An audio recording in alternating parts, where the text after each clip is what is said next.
lo disse per non andare, dice non giocare a toccare le femmine perché una volta che facevamo la comparsa, dice una mente che suonava a Taormina, non mi ricordo come si chiama, dopo la grotta di Ulisse, non mi ricordo, e gli si scordavo, di mente l'anna. Dimmi. Quando una donna ha le mestruazioni Sì. e tu gli fai toccare questo strumento, Sì. non suona più, non vibra, non suona, diventa l'anna, come la chiamate? Perché? Così. O se non quando tocca una pianta, mai l'hai sentito suonare? Tanto la realtà dei fatti. Mai ne hai visto, tanto per dire, Cristiano Cudisio?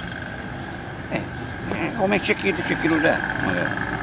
Io l'abbiamo seguito, Peppino Lanternano. Un lanternano, non ci fare a toccare le femmine. Dice, ma io non è che posso sapere quando si chiede se avevano la scena. Ma tu non ce la farò toccare a lui, ci puoi tagliare così, vedi, vai. Che davvero? Ah, così. Bello. Racconta. Siamo a siciliani, perché siamo nella casa siciliana. Quando una femmina incinta sente il suono del Marranzanu, si disturba. E dice che magari può, come si dice, come si dice in siciliano, può abortire. Da questo è questo. Cosa vuol dire? Cioè, abortisce.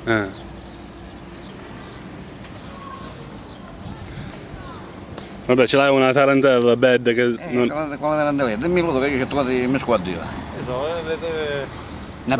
Io una volta ci visto, sai che quando suonavo il campanello da gente, questo io passai, sempre ci visto questo Marranzanu, ci visto Susanna, l'hai presente? Oh Susanna non mi...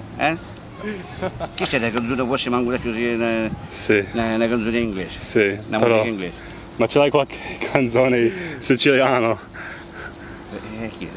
Tipo di tarantella... tipo di tarantella antica magari. Tarantella